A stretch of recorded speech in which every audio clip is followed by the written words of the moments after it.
دكان وأفري قمرنا واجد دايني لا لو قدا سيد كنا لو قدا قمر قد لا شيء قمر بين واي أنا الدكان على هاشم بقول دولار لي صدري وwaxba aan ka ogin ani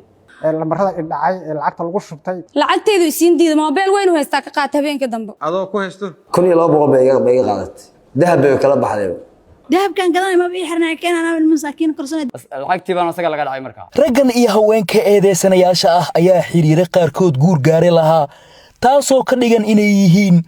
lamaana burcad ah 6 rag ah 3 ka midna maqanayaal ay yihiin waa fuliyaasha tuuganimada ama khiyaanada iskana dhigaya shirkadaha adeega maaliyadeed balse shacabka turuufeenaya $1319 ayaa jeebkooda soo gashay si aan dhib badan loo marin iyadoo kaliya la matelay maareeyaasha shirkadda adeega goolis dhinaca kalena mid ayaa maqana ah 5 haweeney la adeegsaday akoonadooda laguna keediyay lacago si raadraaca loo baabi'iyo loona mara habaabiyo laamaha amniga iyagoona lacagta u soo bedelayay cash dollar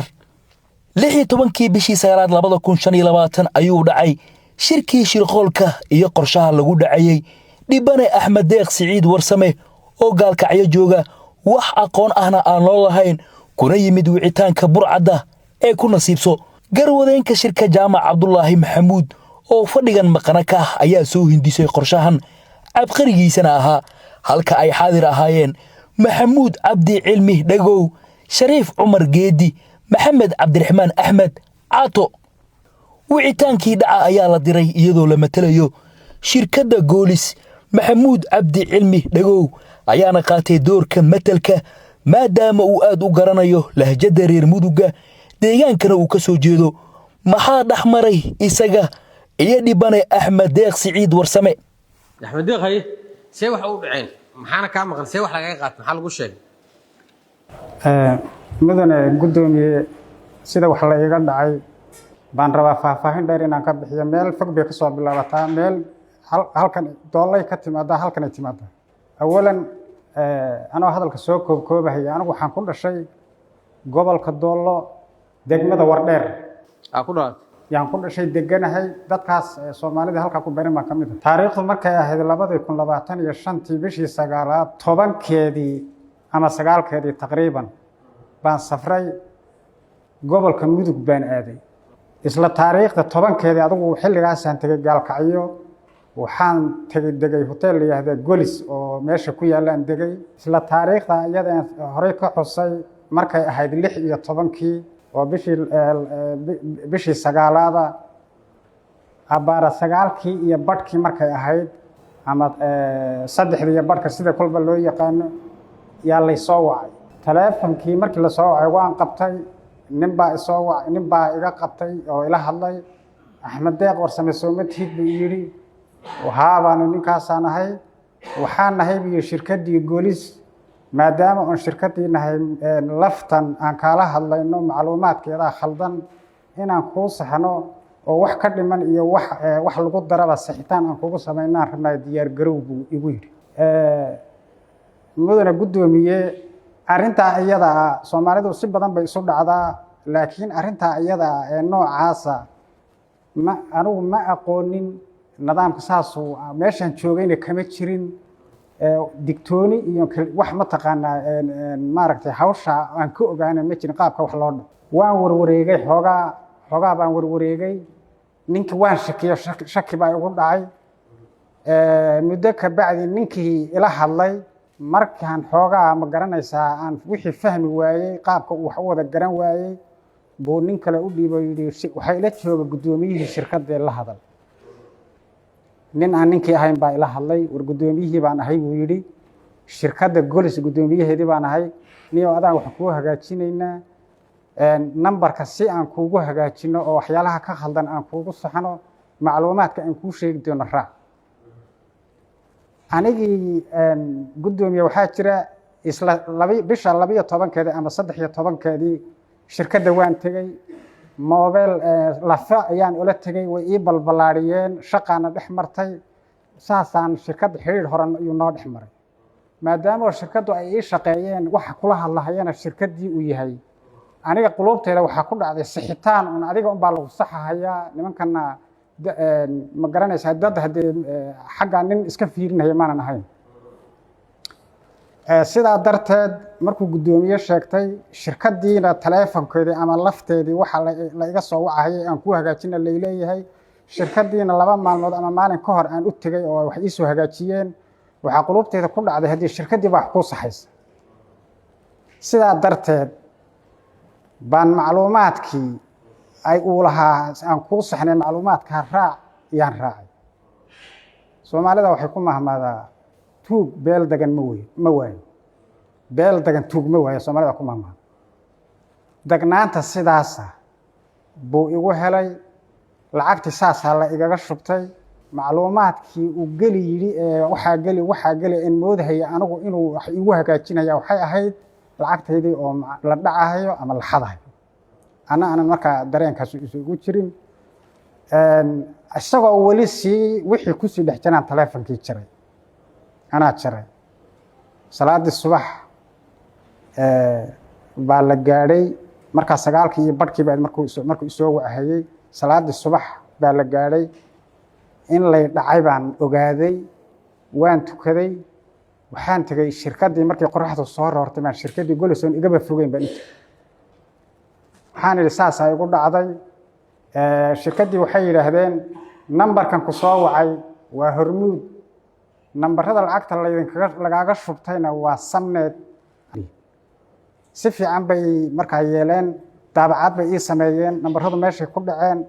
numberada i dhacay ee lacagta lagu shubtay ka soo wacay bay daabacad ku sameeyeen aad bay dhahay Hormuud baan u tagay Hormuud waxay yiraahdeen maadaama oo numberkan ku soo wacay mooyee numberada waxa lagu shubtay Samnet ay yihiin qolada Samnet oo ka soo horjeeda ayaga aad si ay arintaada wax uga qabtaan qolada Samnet baan u tagay numberada hadii anaga ale laakiin anagu hadda fursad uma haynay dhahan inaan ma garanaysaa arintaas aan wax ka qabano ana kama qaban karo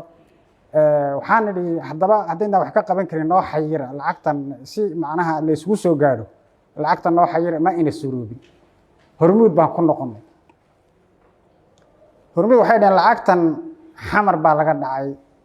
dadkii dhacayna xamar bay jiraan halkana wax lagama qaban karo waxaan idinkula talinaynaa tala bixin idinku siinaynaa inaad xamar aadaan isla 16 bishii 9aad baan diyaaradi soo fuulay iftiina dheer baan halkan imid 17 markay bisho ahayd ama 18 baan macluumaadkii ay ii soo qoreen shirkadda Golis baa waxaan ku wareejiyay ciidanka booliska CID halka markay soo gaadhay wixii macluumaad ah waxa aniga iiga wakiil ah baadhaha iyo xeer ilaalinta baadhaha iiga wakiil ah oo og anigu wax macnaha la ii sheega mooyaane baadhistii baadhaha gacanta ku hayay meeshay wax maray isaga og salaamu calaykum waraxmatullah markii uu guddoomiyaha kuu sheegtay qofka oo guddoomiyihii ahaa ku dhaxay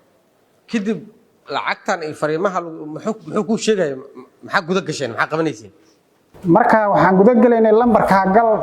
si halka gal lambarka garaac ka ku dhufo ka gal lambaro ii soo yeedinaya lambaradii markaan yeediyo dibban ilaa wax ka ogaaday anigu waxaan isleeyahay waxba ku saxaya marka wixii fariinta soo dhacda u yeerinaysa miya fariintii soo dhacda lambaro kala bedbedelan ilaa dibban wax ka ogaaday ayaa lacagta lagu shubhaya lambaro kala bedelan oo kala nooc markii mid lagu shuba hadana ka gal bay ahayd arintu ana waxa soo dhan waxay ila tahay in la ii hagaajinayo systemkii iga khaldanaa oo shirkadii Golis ay shaqada ay hayso baan u qabaa kadib waxaan ogaaday dib baan wixii u fiiriyay hadaagaygii baan fiiriyay markii aan jaray ka bacdi lacagtii iga maqnayd baan arkay lacagta igu jirtay waxay ahayd adigu taqriiban 12 bay ahayd 10,319 dollar bay igala baxeen saasaan ku ogaaday in markaa dhaco halka uu ka yimid markaas adiga gaalkacya joogtaa miya gaalkacyaan jooga waxaan joogaa hoteelka Golis la yiraahdo ee Puntland qayb Puntland adiga gaalkacya deegaan kuma tii wardheer gobolka Doolaan ka imid baan ku dhaw waxaan joogay 6 habeen ama 7 habeen kilinka jirtaa kilinka gobolka wardheer doolo xisaabtii $1319 waa soo xarootay waana la maray dhibanaha haddaba sidee loo qaybsaday applicationka waafi wax ku dhacdeen lacag $10,389 la haystaa kooxdiin waa gartay eedaasi ma gashay mise ma gelin dada ka qabtaa see wax u jiraan midna gudoomiye lacagtu waa jirtaa waa dhacay see u jirtaa macnaha see lacagta waa dhacnay 4 nin baan ku ahayn aniga iyo labadan nin oo hadda ila fadhida iyo jaamac oo maqnaa lacagtana jaamac waa dhacay oo ninka ka qaaday annaguna dhalinyaradii la socotay oo markii samneedada u waday baan ahayn ma garat lafihii wax lagu dhacay marka waxa aysan wadin deewaanu qaybsanay midna gudoomiye dambiga qofka bilaadanka waa galay ilaahay waa maqal daba Soomaa haddana de anigu 2800 baan lacagta ka qabaa inaan xaq baxaan diyaar u ahay wakaa midna gudoomiye marka hore see u qaadisiin macna qaabkee lacagta see looga qaado qofka inaan kamay horta laba khasbin oo de jaamac horta la filinka wato de lacagta ninka noo leeyimid ma garat anagu de niman reer baadiya baan anu magacayga horta ma qoran akhriyo ma garat haday tiraahdo hadda inaan dhago halkaas soo istaag magacaaga qor wali bilay ka tahay baan qori aqoon aye jaamac filinka noo leeyimid lacagta jaamac baa u galay ninka wuxuu yiri hay'ad baan ahay ma garat lacag baan ku hayaa asaguna de lacag buu naga raadinayay oo de lacag baan ku haynaa baan ku lacag buu naga raadinayay oo lacagta laga qaadan ma idinka lacag ka raadinay de lacag baan ku haynaa baan ku hay'ad baan nahay 390 markaasna wuxuu yiri waa saxantiina 300 lacagtaas naga raadinay 390 naga raadinay lacagtii baan asaga laga dhacay marka soo ku aamina qof misir fadhiidin markaas dhaysan ismaana hor fadhiin telefoon baan iska hadii haye de wax qoran baan ninkana ma naaqsbi waxa leedin hay'adan nahmiya hay'ad baan ahay baan ku galan jaamac baa waxay hay'ad baan ahay baan ku galay yiri lacagtana saa ka qaaday hay'adda maxay ahayd marka maxaa lagu sheegay qofka hay'adda noocaas WFP baan ahay hay'adaha caawimaadka lacag baan ku hayaa buu soo mu weydiiyay intee soo gashan maraha lacagta ma u diidin uu yeelay amarka Ilaahay in lacagta laga qaadaa idmanay qaabkee mobilkaaga lacagta soo gashay aniga mobilkii lacagta jaamac horta ninka la hadlayay ma garat uu la istaago duu naga qarsanay anaga Soomaa habkiisa in la ogaado diidayay moogta inaan wax la ogaanay wuxuu diidayay markaan magaalada u baxnay waxa inaan macnaha isticmaal habkiisa ma garat noo niman la yiraahdo la socdaan ahayn ma garat tisaasu lacagti ku qaaday kadibna wuu noo qaybiyay aniguna de waxaan ka qabaa lacagta waa iska bixinaya in adeer meeqa ka qabtaa 2000 waxaan ka qabaa 800 2,800 ka qabtaa lafta isticmaalaysa ma samneed isticmaalaysa ba isticmaalay marka application-ka waxa lagu dhacay miya application waafi inuu tulmid bay waafi ku dhacay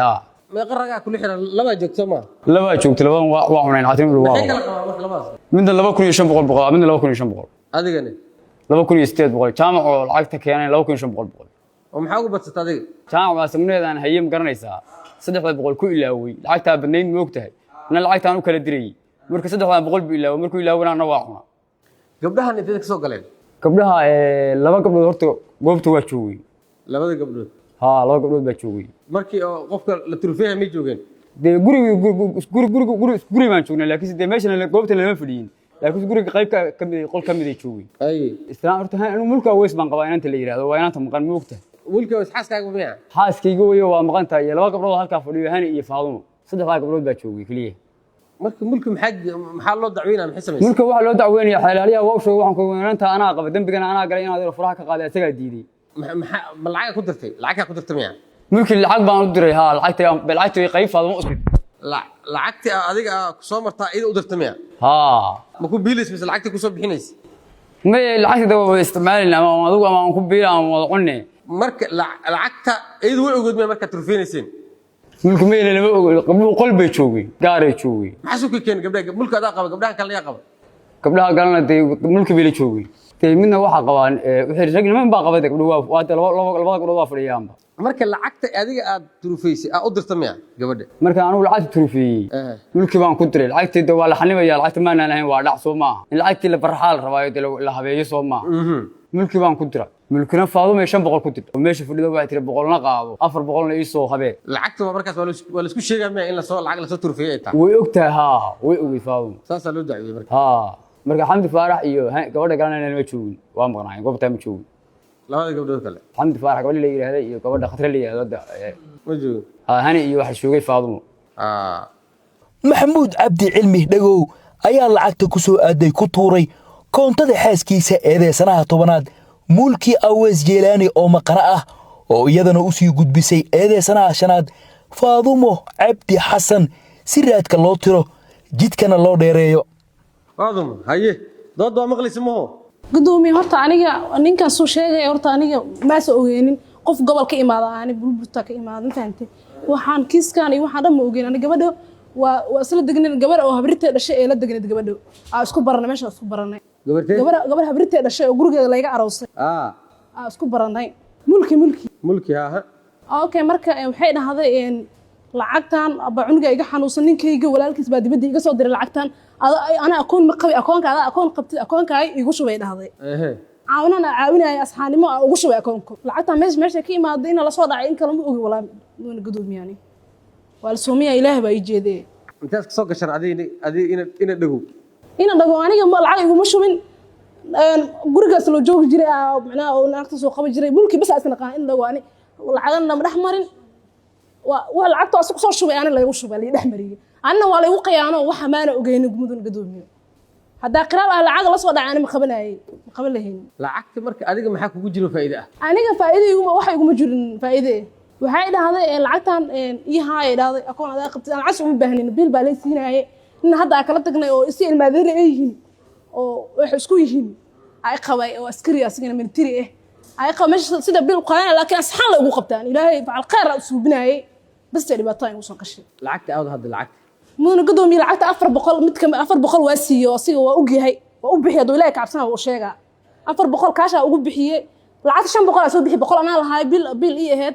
400 ayaga siiyay 100 kale oo 500 kan uu ku xayran yahay laftu ku xayran yahay waa haya oo laftiida hadda akoonkayga ku xayran yahay marka 500 lagu soo diray adiga ha $500 la soo diray oo waxba aan ka ogeyn ani waa ihay la biso ihay ugu imaaday maxamed cabdiraxmaan caato ayaa isna xisaabtiisa u kala qeybiyey labada akoon xaaskiisii hore oo qaad ka iibisa hani mukhtaar maxamed oo hadda u dhaxda nin kale caato ay xaajidan ka waradna ninkan waa nala qaata lacagta see wax u dhicin horta marka hore sida uu sheegay ninka lacagta ninkaas noola yimid waxa idin yimid jaamac waxba naga siiyey ani qayb iga siiyey ninkaana qayb ka siiyey ninkaana qayb ka siiyey afarteedaas qaybsanay yaa tiiri markii idinkiis maxaa isku doorateen maxaa ka wada shaqeyn jirteen saddexdana wada joognaa jaac noo yimid soo soconay noo yimid adi ciidan ma taa ma shacab baan waa maxaa ciidan ku dhex geliyay marka kala ragga kala ciidanka waa military labadan jaamacni waa military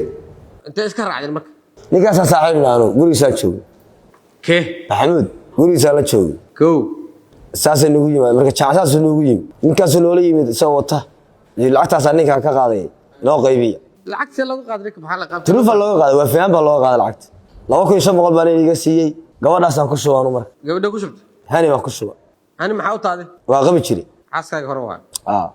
marka hani mu sheegtay in lacag soo turfisita way ogeed bar bay qaadatay lacagta bari qaaday kala bar bay qaadatay shariif waa ugaasoo lacagta waa qaat oo cunay 2500 buu qaat yoonis buu ku shuba inta lagu shub shariif samneeda looga diray samneeda looga diray isaga iyo jaamac waa isku meel bay ku shubteen aad hadda meeqa kaaga maqan lacag 200 qayb kala aad gabadhaas qabta gabadhay hani waa qabta hani adiga inta ka soo gasho hawshan waxay igu soo gasheen ninkan waa isqabnay ninkaay maxamed caato 2025 aan kala tagnay degmada Daniel aan degnaayay qaadna waan gaday lacag markii aan kala tagayna waxaan ku lahaay oo $500 ilaa 400 oo micni meher ahaan ani aan ugu lahaay oo meher ahaan ugu leedahay ugu lahaay markii aan kala tagnay waa isqabsanay in badan markaan isqabsan wuxuu ugu dhaawayday baa dhul gadanayso oo ku yaala xamar jajab oo dhaxal ay u leeyihiin dhulkaas markay gadato aan walaalay lacagtaada ka siinaya gabadha qaadkii ugu leed xataa way joogtaa lacagta 500 ay ugu leed gabadha xataa wuxuu tiri maadaama gabadhan kala tagtay lacagteeda shal tir anaa ku siinaya lacagtiin gabadhaada kugu leedahay lacagtiisii bayaan gobolka ka imaado lacagna ma haystee hooyaday dhulkaas gadanaysa markay dhulka gadato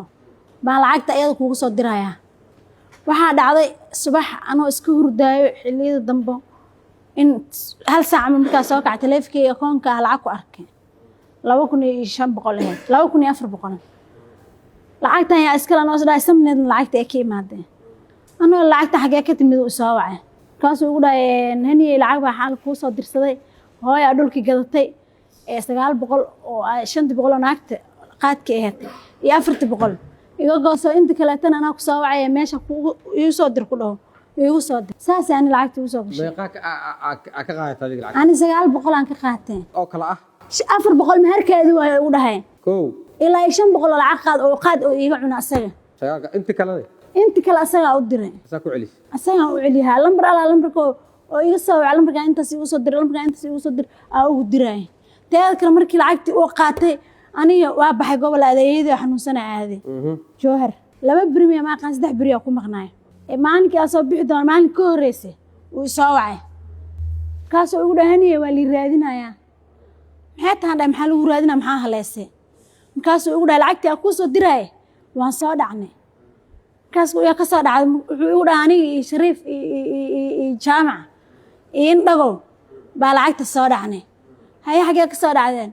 lacagta jaamac anoo imaado lacagta san soo dhacnayo على كل حال واللي رادين ويا هدي لو سو راديو كوما aqaani waligeyn kuma arkin markaasaan meesha joogta ka soo tagin oo ilaa joohar ani waxaan dhawaa soo baxa gabar yar oo ilmo awoon iyo awoon kuwa waxba dhaamin haysato waan shaqaystaa ilmeeyagana wax adii aa dhacdo ma la yacaayaan dhah sharcigan hadii la geeyo wixii aniga markaas mudankeyga oo ilaahay la ogyahan ka sheega waan imaanaha dama sharci hal geeyo ma liigeen waa imaanaha ani waxaan ahayn qaban maayaan sidii ay maaday maalinki aasas u imaaday maalinku xigto waa la xiray asagoo ku jir si ay dhiido soo wacay wuxuu igu dhahay ani si ay dhiidan ku jiro waa xiranahay sawirkaadi aan la keenay xiralayash xataa waa weydiin ka dhaa sawirkaada la keenay waan ku inkiray ma aqaani yaraan agtan bidix midig meel aa u arkay malahan hada ay sheegid wixii kugu dhacada isku dhig qayaarka kala wixii saabax waa arkayna aniga wax aan ku inkirahay oo cado madow malahan daani waxna saamadin si loo dhacay ma yaqaan adigoo wadaag joogtana dayni la joogo markuu wax dhacay hol wadaag dayni la deganaani asna hol wadaag lacag ku dhacay mise ogaa karna dayni la deganaan daani wax soo ku soo dhacay adaa taqaan faan laakiin saani wixii ilaahay ila ogiyaan ka sheegahan dhahay lacagtada soo dhacday sida afkaada ay ka qiranaysid waa ku inkiraay leedahay aniga wixii ilaahay ila ogiyaan sheegaya ama inkira ama iska daa caruur masku dhashay caruur isku ma dhalnaaniyasi meeqa qabteen muddo adiga waxa isqabnay oo sanad iyo xoogaa isqabnay aad waa kala tagteen miya mar horaan kala tagnay 2025 kala tagnay nin kale taa deertaan qab xaamilaha bis sagaal hadani way ii dhamaatay waa iska shaqaysanay gabar iska xaamil oo iska wili qaadkeyga ka taani Shariif Umar Geedi ayaa isna adeegsaday lambarada shirkadda isgaarsiinta Somned ee Xamdi Faarax Cali oo ah ganacsato dukaan deris uroonaha leh iyo Yunis Xuseen Cabdullaahi Guuleed madaxay bajaajle oo maqana ah lacagtaasna anigu wax aan ka ogahay oo ilaahay abuurta ma jiraan qof walba cilmiga ay leedahay isticmaasha laakiin anigu barnaamijka wax aan ku lug leeyahay oo isoo galay ama aan arkay ma jiraan sideedaba dinbigaas anigu wax lug ah oo aan ku leeyahay ma jiro ninka maqlays waa maqlay laakiin waxaan hortaaganahay waa sharci qofka waxa loo baahan yahay 2500 Shariif qaatay waxa loo baahan yahay 2500 meeshuu ugu siiyay lambarkii la igu shubay anigu waxaan leeyahay 3 laf oo hormuuda waxaan leeyahay Samtel haddii 25 senti oo lacag akoonkayga lagu shubay ama laftayda lagu shubay lacagtaas way soo gashay hadduu kaash ugu siiyo 2500 oo kaash ugu siiyana way hor fadhiyaa oo caday karaa meeshuu ugu siiyay inta soo laf inta wada adiga 4 laf inta gihi ma 3 laf aan ku iri 3 laf mid wiilaan siiyay labana ana isticmaalo iyo Samtel sama ha iyo Samtel inta wada 4 qof 4 laf mid anagu ma isticmaalo wiilaan siiyay waa u sheegay xataa waa la iga qoray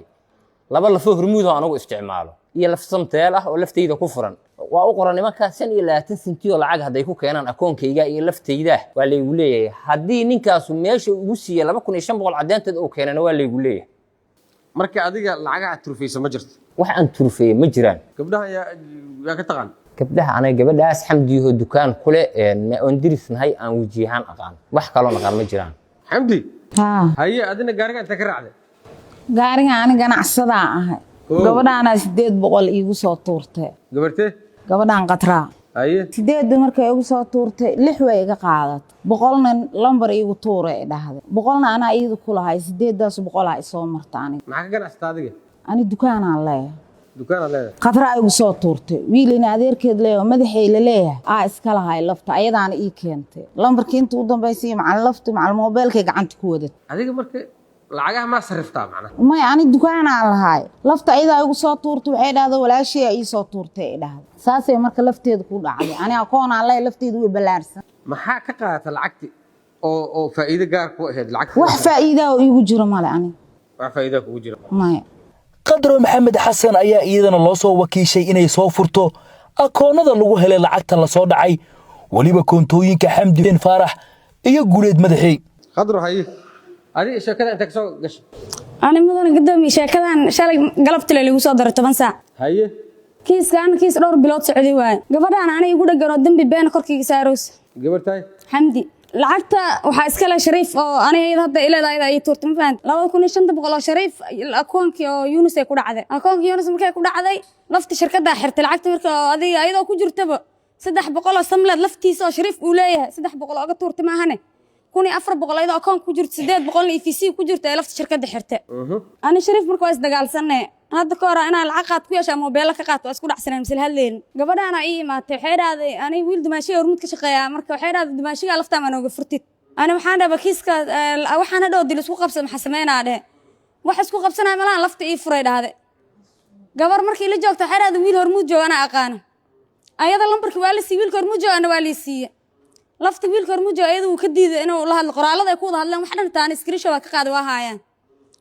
wiilka ayada uu ka diiday inuu furo ana wuxuu dhahay lacag day ogashaa oo furaa u dhahay shariif buu ogaay ayada wiil ninkay kala tagana CID ka shaqeeyay uu ogyahay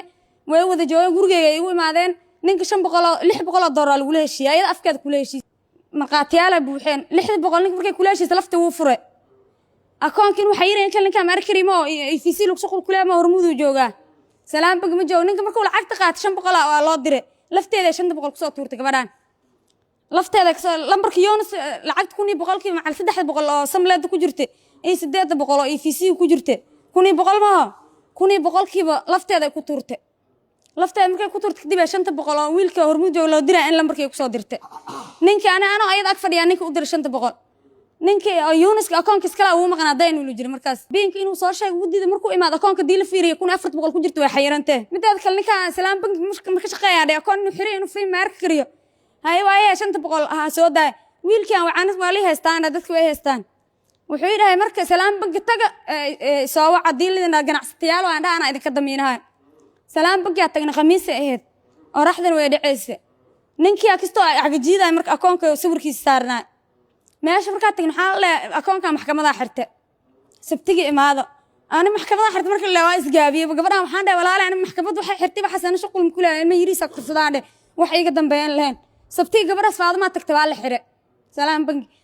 waxaan dambi kula yana malaha lacagtaas waxaan ka cunay malaha 500 ninka qaatay wuu joogaa inta kan leedahay taleefkeeda ku jirtaa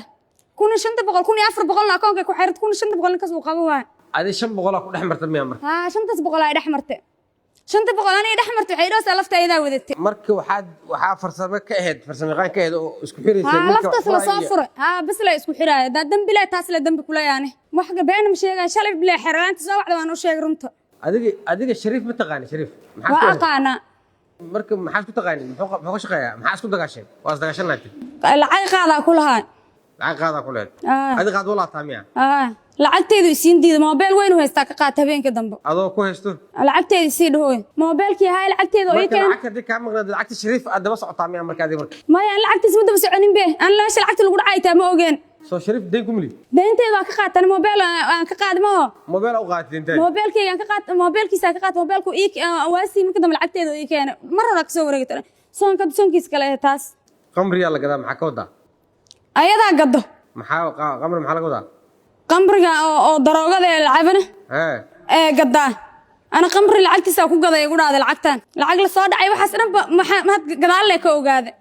mana ogeen sidoo ninkaas sheegay meesha maxay ka ganacsatay caadi maxay ganacsatay gabadhaas kale dukaan waa ufriya qamrina waa gadaa dayn ila loogu gadaa siidkana waa loogu gadaa oo sheeg kale waxa la sheegayaa meesha adiga ina qamri gidda la sheegayaa been waaye ani dukaan aan leeyahay weyna yaqaanaan dadka i yaqaano dadkan hataa qaar la socdo way yaqaanaan ina ani dukaan galo barajiyada kala gadaal dhowr barajiyada been waaye cadeenan ku rabaa in la ugu keeno jaamac cabdullaahi maxamuud maskaxdii soo culisay falkan oo maqanaha ayaa dhex maray maqana kale Saciid Gurey Xaayow oo isna darawal bajaaj ahaa noocyada lambarada la isticmaalay isku xirkooda iyo raadad kale oo shabakada dhex maray iyo xeeraali Cabdiraxmaan Cali Sheekh maxkamaddu waxaan rabnaa in nala fiiriso inta waxa ku qoran lambaradii oo somnetka ah lambaradii la soo jabsaday lacagta lagu soo qaaday lacagaha lambarada ee dhex mareen lambarka koowaad labaad iyo saddexaad iyo afraad marka laga reebo lambarka koowaad kaliya ayaa leh aqoonsi ah aqoonsi magac sax ah oo la xiriira eedeysanayaasha waxaa ku qoran habboon aadan ibraahim oo magaca uu isticmaalayay magaca labaad ahaan u isticmaalaysay halka lambarada labaad saddexaad iyo afraad lagu qoray magacyo aan jirin balse la xiriira lambaradii shirkadii laga soo qaatay qaybtan hoosena waxaa yaala sawirka ah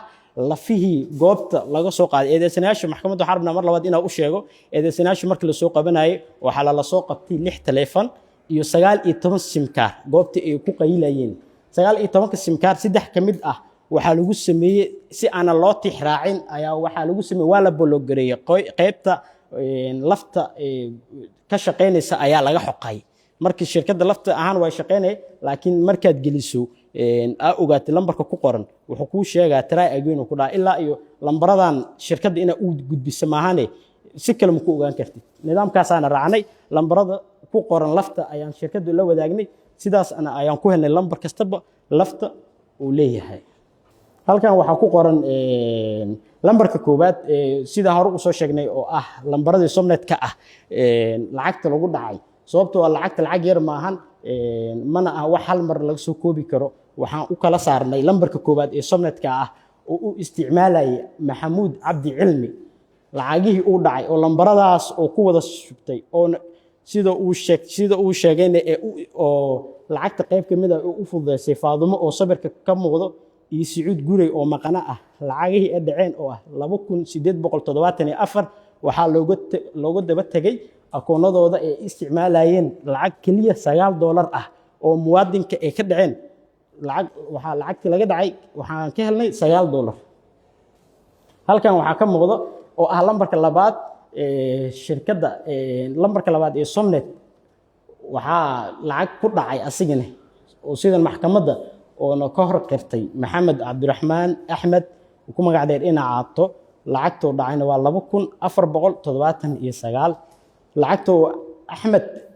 maxamed cabdiraxmaan lacagtoo dhacay wuxuu dhaxmarsaday si ahaan sida loogu dhaqo hani waxay isticmaashaa laba akoon labada akoon waa hani kaliya labada akoon waxa u kala qoran laba magac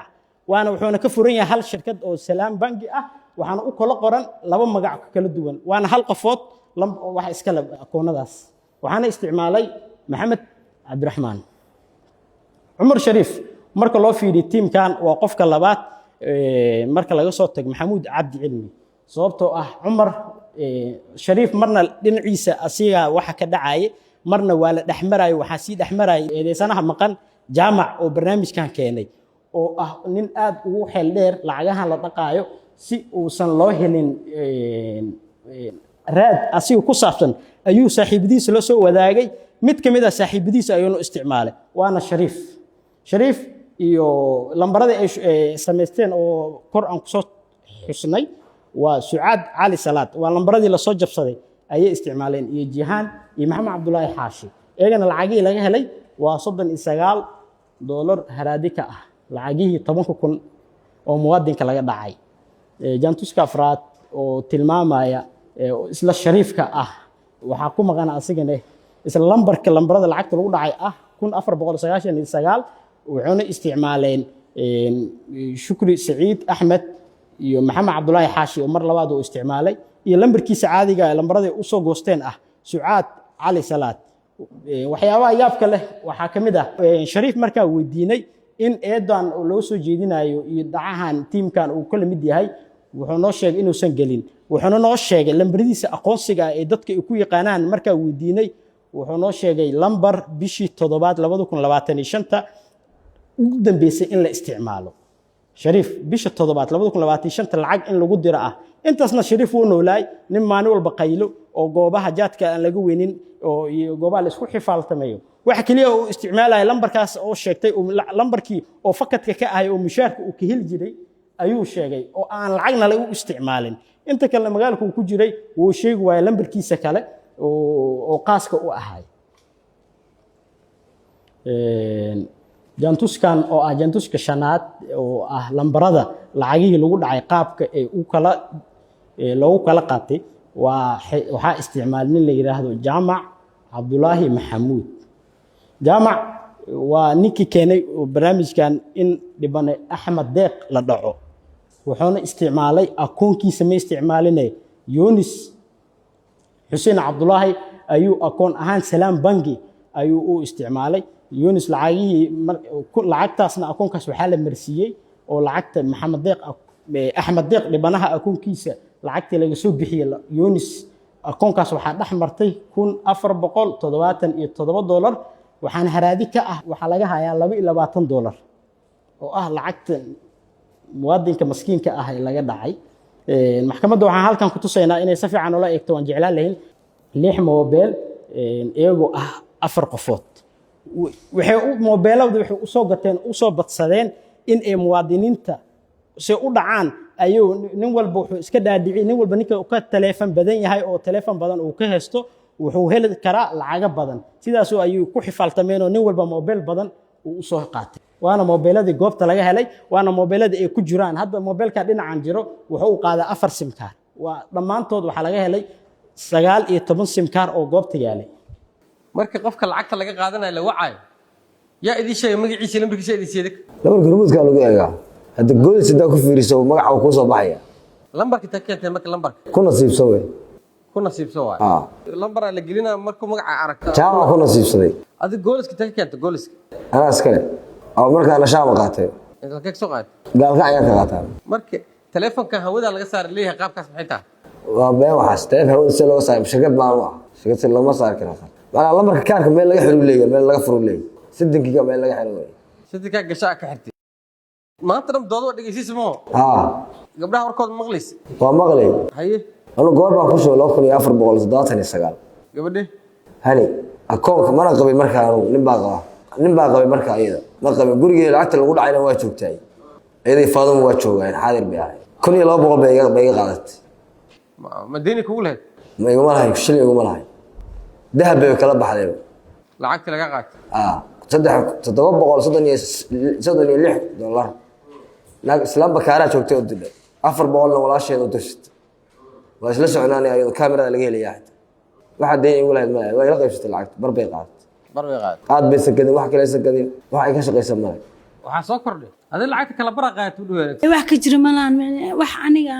qaato kala bar ma jiraan cadeen aniga gabadhi 500 oo qaadkii ugu lahaa dilida maxkamad keen waa keeni karaa dukaankii aan raashin ka qaadanayna markaan isqabnay cadeenteedii gabadhi ayadana iska lahayd jamaada lahaa xaafadda diganta ayadana kan hadii lagu dhaw waa keeni karaa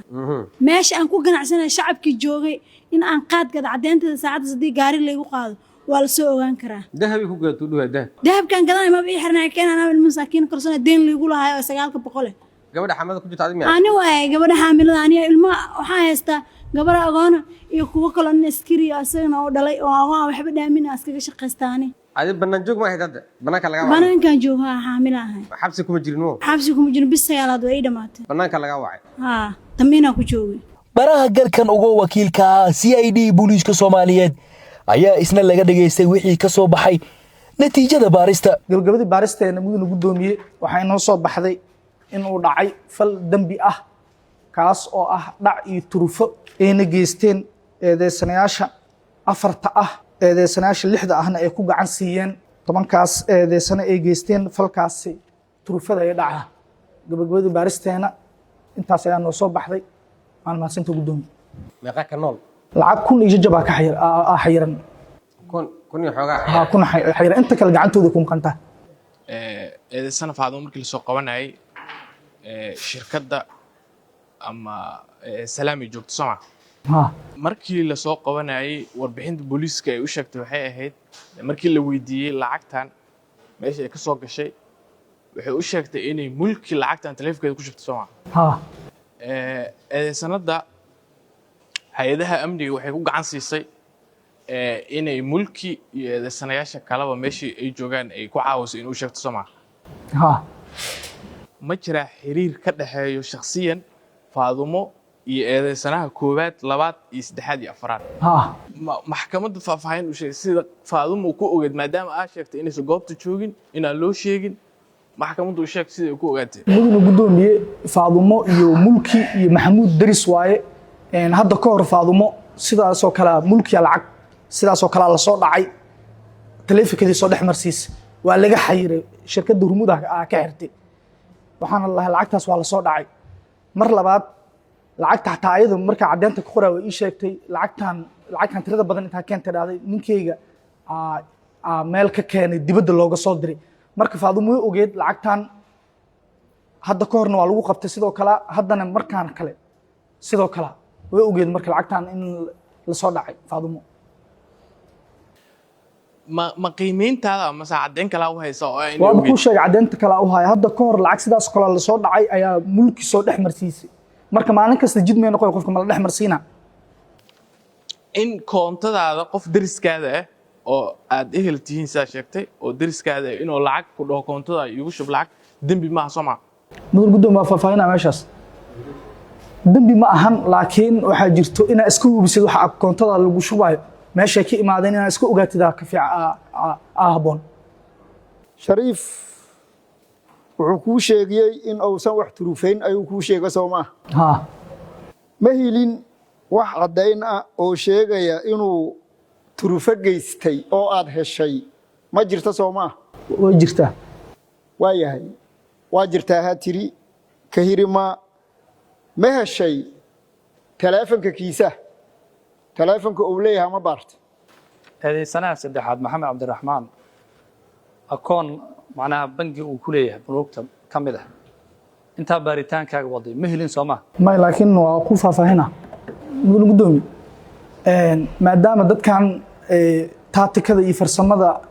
dad ku dhacayaan ay og yihiin in lacagahan laga daba tagaayo aday akoonadooda dhex marsiisaan lafo aan magacyo ku qorneen iyo akoonno ee lahayn isticmaalaan lacagaha ku shubtaan marka sidaas darteed magacooda way ka ilaalinayaan iyo akoon magacooda qoran yahay laf magacooda qoran way ka ilaalinayaan dad kale ama dukaamo wax uga iibsanayaan ama ishay qof kale is yaqaaniin akoontadiisa isticmaalayaan numberkooda way ka ilaalinayaan dhaqdhaqaaq dhan $1 ugu yar lacagtiisa kamid way ka ilaalinayaan maadaama akoonkiisa aadan helin dhibanaha labarkiisa iyo eedeysanaha saddexaad wax dhaqdhaqaaq lacageed oo dhex maray oo baaritaad aad ku soo ogaatay oo maxkamadda aad la wadaagi kartay ma jira Soomaa lacagta dhicisteeda oo ninka muwaadinka Soomaaliga laga dhacay farsamadan cidda keentay oo dhacan keenay inuu eedeysanaha maqanaha yahay Soomaa isagana ka qayb ahaan baa lacagti qayb looga soo gaaday maana technical ahaan uusan farsamada uusan aqoonin uu ku sheegay Soomaa uu sheegay technicalka inuu ku jiro ii sheegay hadda waa maasanta sidoo kale baaristaada oo ku soo ogaatay Soomaa gabadha la Xamdi in ay leedahay dukaan sidoo kale baaristaada oo ku soo ogaatay hani in eedeysanayaasha mid kamida uu qabay ay kala tageen lacagna ay ku leeyahay meher way ku sheegtay Soomaa hani in ayagu qaad gado oo jaadleed way ku sheegtay Soomaahan jaadkaas inuu asagana ka deysan jiro ka qaadan jiray ay deyn ku lahayd si fiican maxkamaddu way maasan qadro ma jirto Soomaa cid dhibano u ah oo qadro lacag ka dhacda ama ay ka turfays ma jirto Soomaa way jirtaa cid gaar oo qadro dhibano oo ah oo lacag ay ka dhacday ma jirto way jirtaa okay maxkamaddu faahfaahin lacagtii qayb kamid ah ee qadro qaadatay marka dhibano uu jiraa marka uu jooga dhibano uu taagan inta soo istaagay oo qadro lacag ka turfays dhibanaha kiiska dhibano u ah qadro ku-xigeenka xeeralyaha guud ee ciidamada qalabka sida gaashaan la dhexe Axmed Iimaan ayaa maxkamadda ka codsaday in lagu xukumo eedeysanayaasha ciqaabta ugu adag ee ay dhigayaan qodobada eeda kiiskan uu iska cad yahay sababtoo ah waxaan soo bandhignay dhammaan cadeymankii dhaqdhaqaaqyadii telefoonada la isticmaalayay waxaan soo bandhignay lambaradii kalento oo akoonadii hormuudka haddaan dhahno xataa waxaan soo bandhignay lambaradii gooliska mudan gudoomiye garsoore maxkamadda sharafta leh kiiskan waxaa loo geystay nin musaafir ah oo dhibano ah oo ku sugnaay kaalgacyo sababtoo ah gobol ay ka guureen gobol kale dhac ka soo geysteen eedeysanayaashan afartan ugu horeysa oo lagu kala magacaabo Maxamuud Cabdi Cilmi iyo Shariif Cumar Cabdi iyo Maxamed Cabdiraxmaan Axmed iyo Jaamac Cabdullaahi Maxamuud waa dad xirfadlayaal ah arrintan agaasimay sidii lagu wacay oo la leeyahay lambarkaas garaac maadaama shalay ama daraad uu tagay shirkadda lacagna ugu jirto 10,000 lacag ka badan ku jirtay laakiin markay mareysay $10,319 ayuu ku baraarugay oo markii dambe telefoonka jaray mar labaaday ku celiyeen mar saddexaaday ku celiyeen marka dambe uu ka qabtay adaan kuu shaqaynaa shirkaddii aan nahay amarkeenna qaado kadib markaa subaxii waagii markuu baryay uu shirkaddii aaday wuxuu loo soo sheegay inay dadka dhacayba ay inta joogeen inay muqdisho joogaan baaris dheer la sameeyey juhdi la geliyey waxaan soo xirnay dad fara badan oo arrintan lagu eedeynayay hadda waxaa ku eedeysan kiiskan 11 qofood oo qaybna ah shabakadii dhaca geysatay qaybna ah qaybtii fududeysay sababtoo ah waxay isku jiraan Faadumo oo kale lacagta waa loo diray akoonkeeda iyadoo lacag fadhiya sababtoo la ogaan karo ama EVC loogu diri karo wixii la siinayo akoonkeeda lagu diray bajaaj ay qaadatay juhdi ku bixisay waxay aaday shirkadda Hormuud lacagtii laga rabay way siisay khidmadeedana meesha ku rabtay maalmo kadib inay isticmaashay ugu talgashay sidaas lagu soo qabtay hani oo kale waxaa loo diray lacag kulligeed habeen saqdhaxa habeenimo ayaa labadeeda akoon waxaa loogu kala tiray laba lacag oo kala duwan oo u diray ninka la yiraahdo maxamed cabdiraxmaan axmed sababtoo hore uu qabi jiray wuu yaqaanaa inay qaad gato waxaa kale oo jiro jaamac iyo ninka la yiraahdo shariif iyagana waa saaxiibo gooni isku dhow waxay adeegsanayeen laba qofood oo bajaajley ah oo lagu kala magacaabo Yonis iyo Saciid Gurey labadaba waa bajaajlayaal marka horena ciidan ahaayeen kulli dhammaantood ciidankan wada baxsad waaye fadhiyadooda hadda kama shaqeeyaan arrimahan baa lagu heshiiyey oo dhacan in dadka masaakiinta ama dadka xogaa dagan in la dhaco maadaama aan soo bandhignay dhibanihiina aan horkeena uu sheegay dhibkii loo geystay iyo saameynta uu ku leeyahay iyo inta bilood u xayirnay kiiskan nimankan u geysteen dhibaatada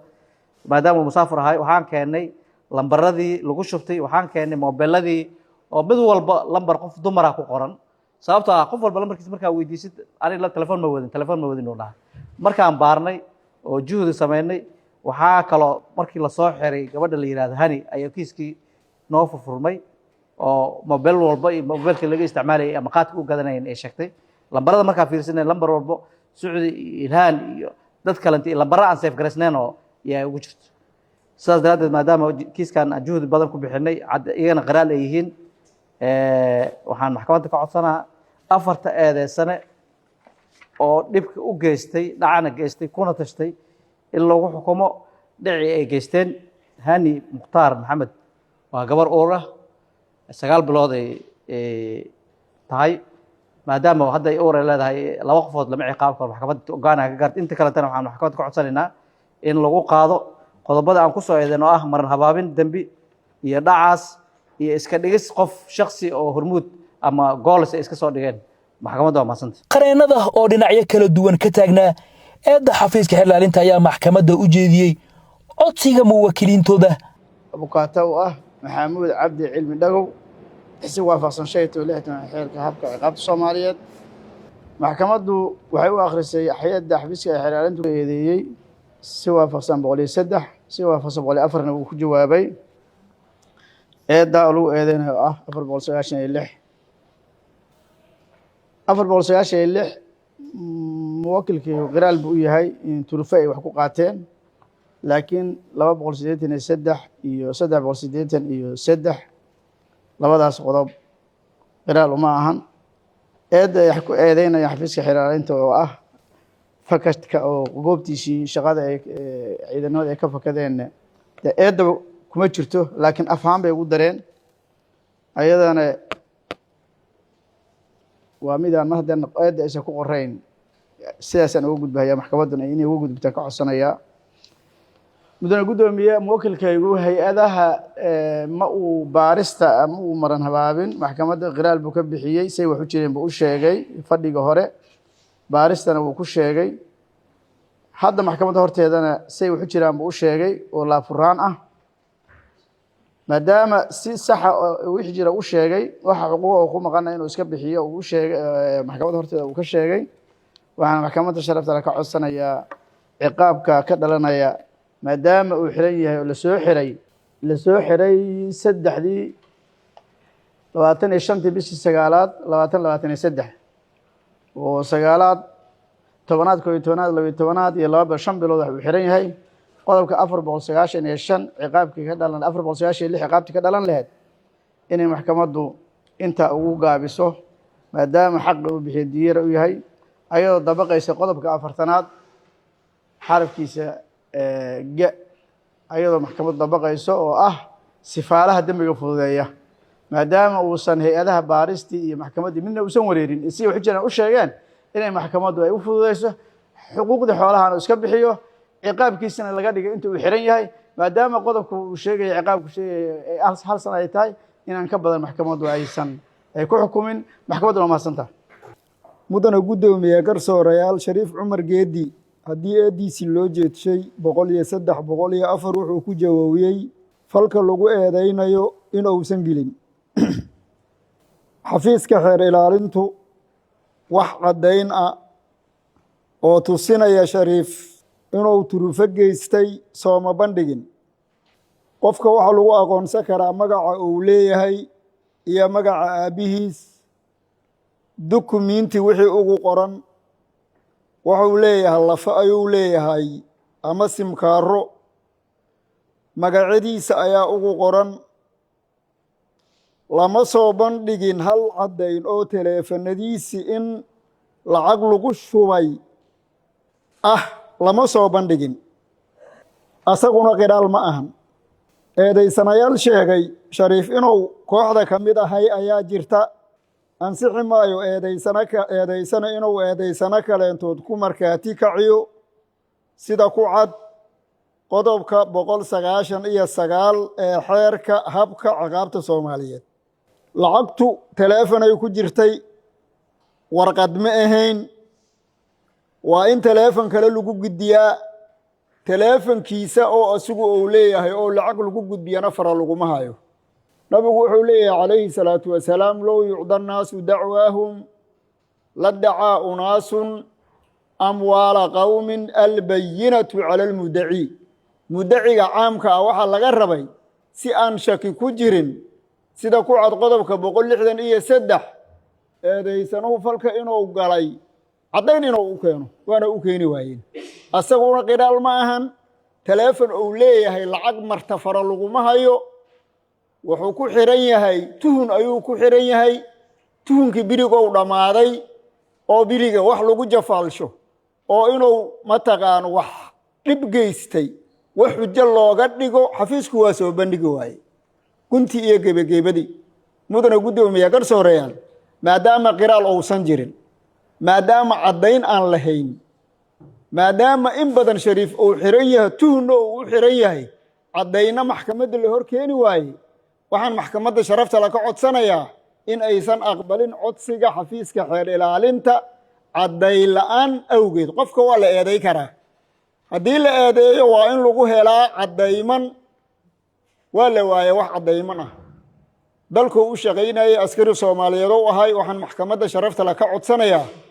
in xurnimadiisi loo celiyo maxkamaddu waa mahadsantahay waxa qareen u ahay eedaysanaha saddexaad mudana guddoomiye garsoorayaal maxkamadda sharafta leh maadaama asaga uu qiraal yahay war muhiimadda laga raaca waan soo koobaa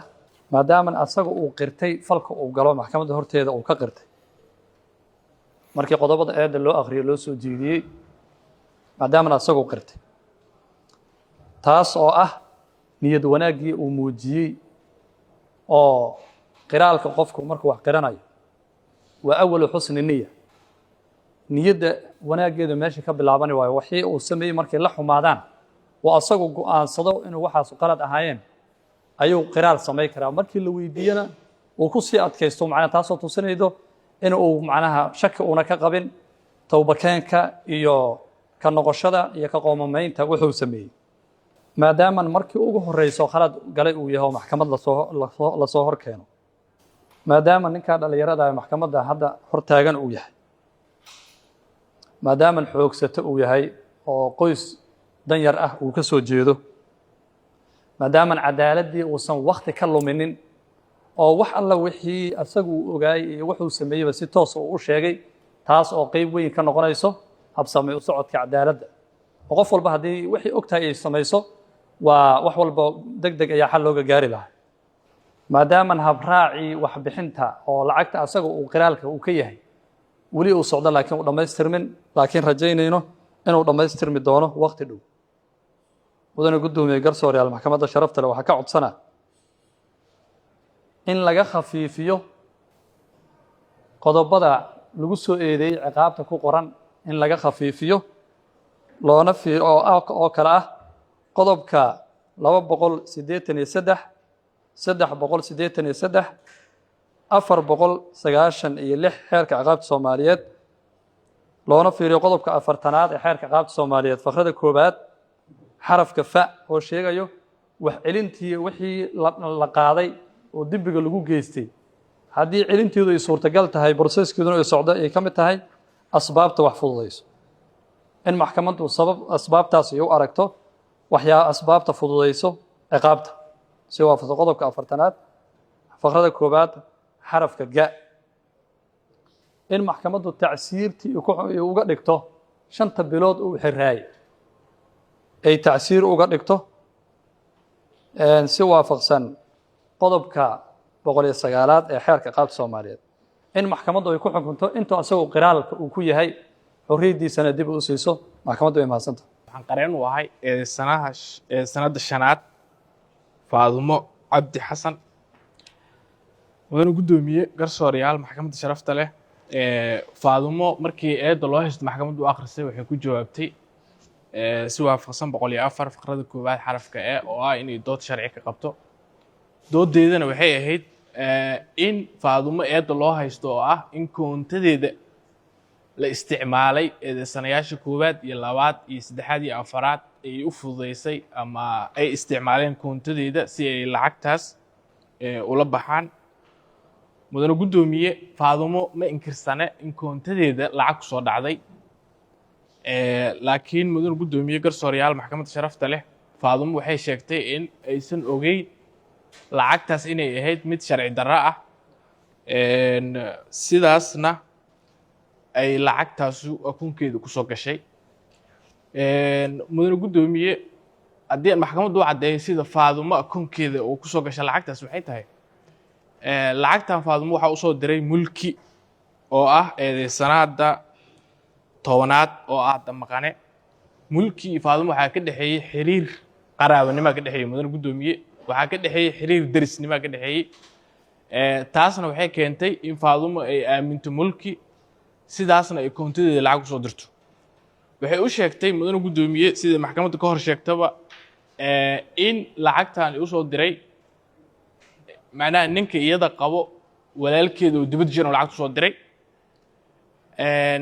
akoonkeedana uusan qaadin lacagtaas maadaama ay 500 tahay oo EFC 300 qaado sidaa darteedna waxay ka codsatay mudane guddoomiye in lacagtan koontadeeda uu soo shubto oo ay u soo sarifto mudane guddoomiye Faadumo harta akoonkeeda saas oo lacag ku soo gashay marka laga reebo inay lacag soo gashay mudane guddoomiye fal dambiyeed wuxuu ku dhismi karaa macnaha in la caddeeyo maxkamadda loo caddeeyo xafiiska xilaalinta uu caddeeyo in Faadumo ay ogeyd sidoo kalena ay rabtay in ay lacag si sharci darro uga faa'iideysto inay ogeyd lacagta inay sharci darro tahay wuxuu ku dhismi karaa fal dambiyeed in Faadumo ku dhismi karaa mudane guddoomiye maxkamadda looma soo gudbin wax caddaynaya in Faadumo ogeyd baaraha markaa weydiiyey waxaan dhahay goobta eedeysanaha koowaad iyo labaad iyo saddexaad ay joogeen oo dhibanaha lagu wacay Faadumo ma joogto wuxuu ii caddeeyey wuxuu dhahay ma joogo ma jirtaa cid u sheegtay Faadumo in lacagtaas la soo dhacay ma jiran mudane guddoomiye looma sheegin maxkamadda wax gudbinaya wax sheegaya looma soo gudbin taas waxay muujinaysaa mudane guddoomiye Faadumo inuusan ogaalkeeda ahayn lacagtan inay ahayd lacag sharci darro oo la soo dhacay in koonto adoo og koontadaada in lacag sharci darro ku soo dhacday 3 maalin kadib in banki inta tagtid aad lacag isoo saara waa ogaan kartaa fal dambiyeed lagu qaban karo inuu yahay 16dii ee lacag markii lagu soo shubay 19kii ee waxay tagtay bankiga si lacagta uu soo baxdo taasna waxay caddeynaysaa mudane guddoomiye inaysan ogaalkeeda ahayn qof dambi galay waxa waaye inuu saatirto oo ka dhuunto koontooyinka dadka lacagaha inta badan ku dhacaan way iska xiraan nambaradana way iska tuuraan iyadana niid wanaageeda bankiga tagtay si lacagta u soo bixiso taasna waxay caddeynaysaa mudane guddoomiye inaysan ahayn qof ogaay inuu lacagtan sharci darro tahay sidoo kalena rabay inuu ka faa'iideysto mudane guddoomiye garsooreyaal maxkamadda sharafta leh anuu ku dheeraanaynin iyadoo intaas dhan ay caddahay mudane guddoomiye faadumana aysan ankirsanayn lacag koonto kusoo dhacday laakiin faadumo fal dembiyeed lagu haysto oo keliya uu ku dhismi karo ogaal inay lacagta sharci darre inay ogeyd sidoo kalena inay ka faa'iidaysto taasna wax caddayn oo la xiriirto maxkamadda loo soo gudbin mudane guddoomiye garsoorayaal maxkamadda sharafta leh waxaa maxkamadda ku codsanayaa in xorriyaddeeda la siiyo maxkamadduna waa mahadsantahay bismillaah mudane guddoomiye garsoorayaal aniga waxaan abukaato u ahay xamdi iyo hani xamdi haddaan ku hormaro waxaa lagu soo eedeeyey qodobka 297 iyo 283 mudane guddoomiye garsoorayaal doorka labadaas qodob ay ku leeyihiin xafiiska xeer ilaalinta ma caddaynin waa bointiga koowaad keliya way iska soo dul saareen haddaan dul istaagno labada qodob nuxur ahaan iyo micno ahaan waxay ka hadlayaan qodobka 297 wuxuu sheegayaa kaalmeyn qof la tuunsan yahay waa hal su'aal ah xamdi may ogeyd lacagahan la soo diray lacaga la soo dhacay inay yihiin dadka u soo dirayana dad lagu daba jiro oo la tuunsan yahay may ogeyd su'aashu waa maya qodobka marka micnaha guud oo xambaarsan yahay waa qof in la caawiyo inuu ka baxsado baaristi lagu sameyn lahaa inuu ka baxsado ama fatishaadii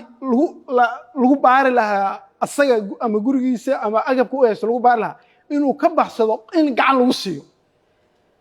sidaas darteed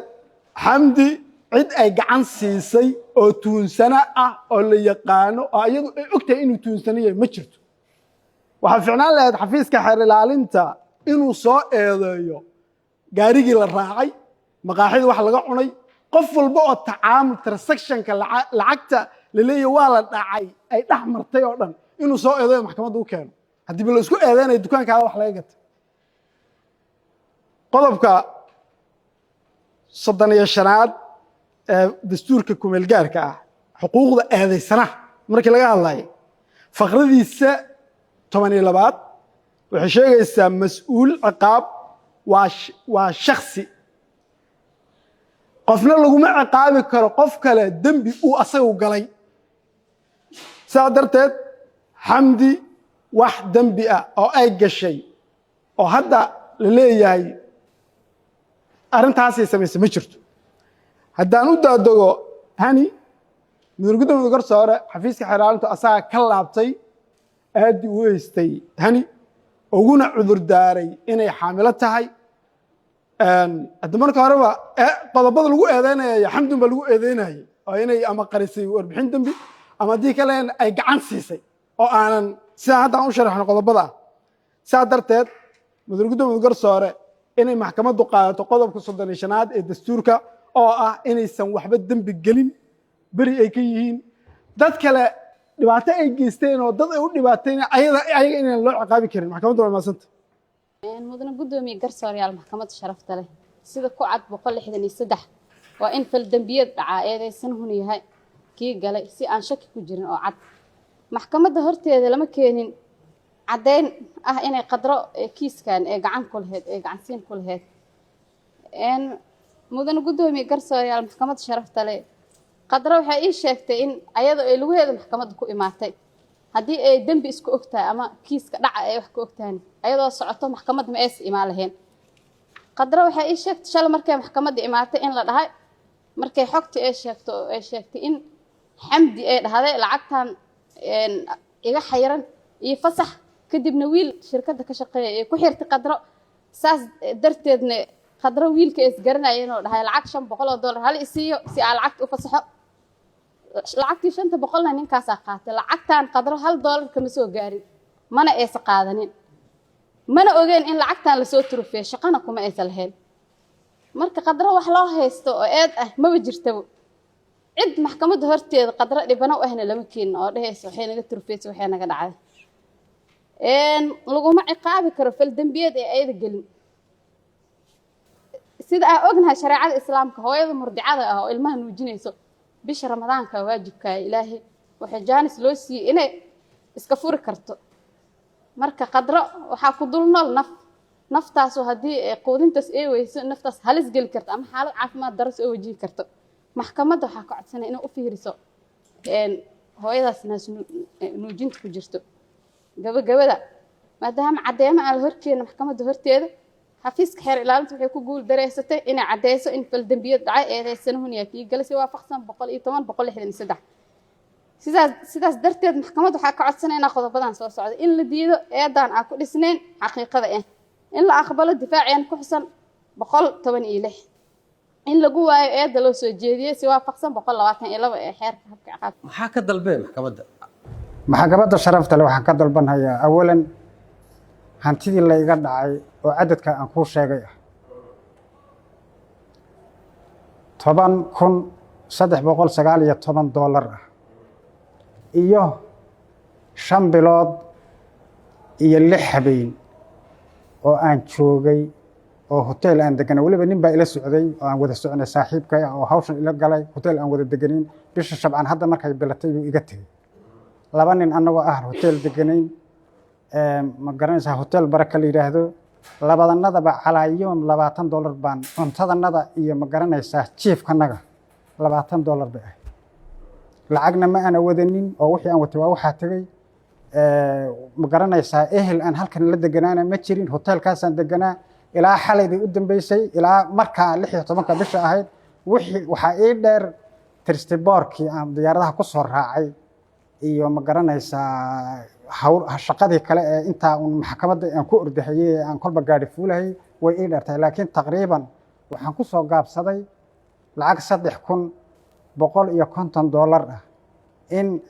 oo magdhow ah oo dhibkii aniga la ii geystay 100 danaan lahaa safar baan ahaa heeraan lahaa waxaa la ii geystay wax ma garanaysaa dhibaato leh laakiin waa adduun iyo xaalkii in lacagta laga dhacay la isiiyo oo maxkamadda sharafta ay iga qaado iyo inay magdhowshaha iyo dhibaatada ay ii geysteen ee kharashaadka iyaga sababkooda ku yimid in la iga qaado maxkamadda ka codsanay deegaanka ka imaatay igu cilib deegaanka muxuu ahay gobol kililka shanaad gobolka dowlad degmada Wardheer maxaa ka ganacsadeen waxaan ka ganacsadaa xoolo dhaqataan asalkayga xoolo dhaqataan markii dadka deegaanka jooga Boosaaso iyo Garowe iyo Gaalkacyo iyo u soo safraan xoolaha markay ka raashinka iyo cunnada iyo waxyaalaha maartay adeega dadku ku nool yahay baa loo doonta xagga lacagahaaga inta xayran hadda waa lagu fasaxa